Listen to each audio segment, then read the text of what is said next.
Почна грејната сезона. Околу 60.000 домакинства кои се снабдуваат преку државната ЕСМ и топланите Скопје Север и Тетово Скопје од денеска до 15 април треба да имаат топли радиатори од 6 до 22 часот. Според обиколката која направи Алфа, во поголем дел граѓаните се разбудиле во топли станови и куќи, но во одредени општини како во делови од Кисела Вода и општина Карпош, утрината радиаторите биле ладни. Иста е сликата и во деловите од Скопје каде граѓаните се греат на така наречено железарско парно.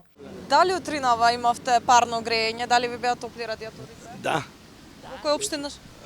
Општина Аеродром, центар како се води тоа. И сабајле јас се изненадив, станав кога гледам топли радиатори.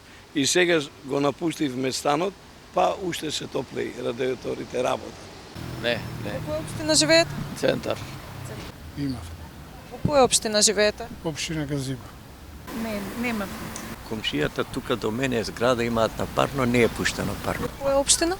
Кисела Вода ке рампата. Јас од 6 сата, пред 6 сум станата, фаќам радиаторите ладни. Бев во аеродром, таму имам стан, таму е вика има парно грејење. Сабајлево после 6. Имаше малку. Од државната ЕСМ апелираат потрошувачите и граѓаните што побрзо да ги отстранат дефектите и да обезбедат непречен пристап на нивните екипи. Од компанијата информираат дека во октомври и првата половина од ноември дали ќе има парно ќе зависи од временските услови во различни периоди од денот. Ако надворе поладно ќе има потопли радиатори и обратно. Според ЕСМ, годинава за прв пат се бележи најнизок број на затворени објекти пред старт на грејна сезона, а тоа се должело на зголемена соработка помеѓу потрошувачите и компаниите од државната ЕСМ.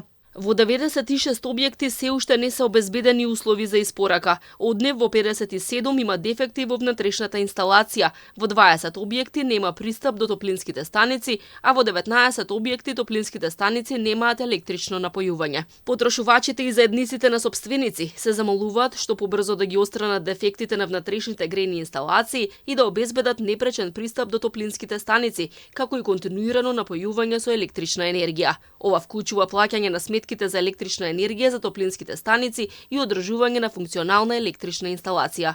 Инаку пак цевките под мостот Беласица кој беше опожарен во мај минатата година, преку кој се испорачува топлинска енергија од Тето, се уште не се поставени. Овој цевковод е важен за да може да се испорачува повеќе топлинска енергија од Тето, која е значително поевтина отколку од топланите.